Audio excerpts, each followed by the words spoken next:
Welcome to the Global WarWatch Network. Before we begin, if you find this analysis valuable, please take a moment to subscribe to our channel. It really helps us out. Okay, picture this. A Russian submarine slips into the waters near the UK, and suddenly an entire fleet of warships and aircraft scrambles to hunt it down. Now, this wasn't just a close call. It was a high-stakes game of chess played in the dark depths of the ocean. So what really happened beneath the surface in this tense undersea standoff? That was the direct and pretty dramatic warning from the UK's Defense Secretary John Healey on April 9, 2026. This wasn't just political talk, It was the public finale of a tense, month-long military operation that played out almost entirely in the silent shadows of the North Atlantic. So, how did this underwater chase even begin? It all started back in early 2026. A single powerful Russian submarine pops up on NATO's radar. It was a bold move for sure. But as the Allies would soon discover, this submarine wasn't the real mission. It was the bait. And this is where the chess game really begins to unfold. On one side of the board, you have the decoy, a nuclear-powered Akula-class submarine. This thing is loud, it's powerful, and it's practically designed to get noticed. Its whole purpose was to draw the attention of the Royal Navy. But while everyone was watching the decoy, the real threat was moving silently somewhere else. Two specialized deep-sea submarines from a very secretive unit known as UGIG. So what exactly is UGIG? Well, the name stands for the Main Directorate of Deep Sea Research. But don't let the scientific-sounding name fool you for a second. This is a secretive branch of the Russian Ministry of Defense. Its mission is kind of twofold. In peacetime, its specialized submarines map and survey critical undersea infrastructure. But in a conflict, their mission is to sabotage it. These aren't just submarines, they're instruments of modern hybrid warfare. And that brings us to the crucial question, right? What exactly were these UGIG ghost submarines targeting out there in the vastness of the North Atlantic? The answer, it turns out, lies in the very foundations of our modern world. UGIG's primary targets make up what experts are calling the submerged economy. We're talking about the fiber-optic cables carrying global data, the energy pipelines fueling entire countries, and the power cables connecting national grids.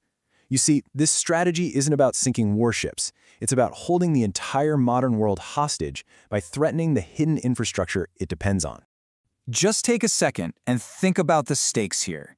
An incredible 99% of all international data, from global financial transactions to government communications, even this very analysis you're listening to, travels through physical cables laid on the ocean floor. Our hyper-connected world literally rests on this incredibly vulnerable hardware. So, as you'd expect, the detection of this operation triggered a massive coordinated counter-operation by the UK and its allies. And this wasn't a brief encounter. It was a sustained, month-long effort involving assets across both the air and sea. First, the surface fleet was mobilized. You had warships like the HMS St. Albans, which is a Type 23 frigate specialized in anti-submarine warfare, getting deployed. These ships covered thousands of miles, relentlessly shadowing the Russian vessels. And at the same time, the hunt was on from above. The Royal Air Force deployed its P-8 Poseidon sub-hunting aircraft, and get this, they racked up over 450 flight hours, providing relentless, round-the-clock surveillance over a huge stretch of the Atlantic. The whole response was layered. Marlin anti-submarine helicopters were also scrambled.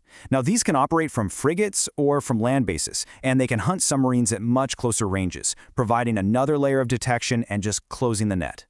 But how do you find something that's designed to be completely silent?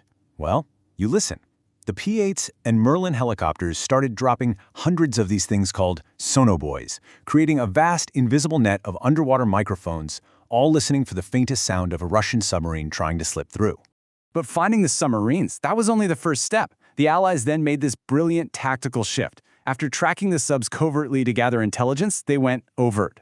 They started dropping Sonobuoys right on top of the Russian vessels, making their presence unmistakably known. It was a bold psychological move, a clear message to the Russian commanders: we see you, the game is up. And with their stealth advantage totally gone, the Russian submarines had no choice but to turn back. This whole incident was a real wake-up call. It acted as a catalyst, accelerating a new strategic doctrine to defend the North Atlantic from these evolving undersea threats.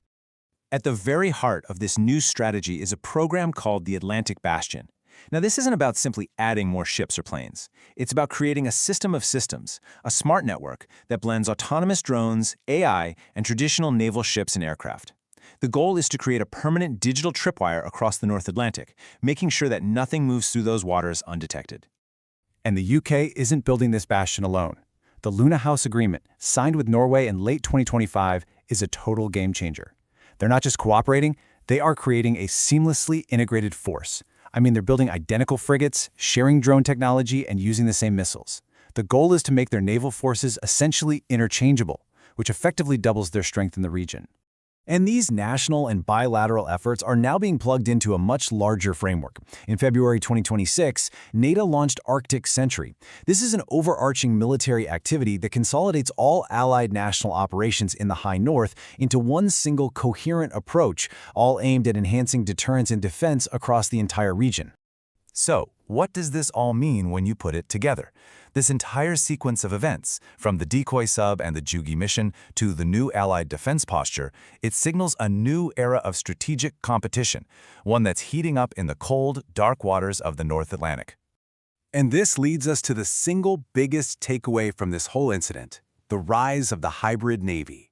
This is the new doctrine for maritime security. It's about combining the power and skill of human-crewed warships with the sheer numbers and persistence of autonomous drones and AI. It's a fundamental shift, creating a fleet that is both powerful and omnipresent, designed specifically for this new era of undersea competition. Which leaves us with a critical question, doesn't it? As the ocean floor becomes the new front line for global competition, will a digital tripwire actually be enough to protect our deeply connected world? Thank you for your time and participation. If this explainer helped you understand the situation, please like, share, and subscribe to the Global WarWatch Network. Let us know your thoughts in the comments section and join our community on social media via the links in the description below.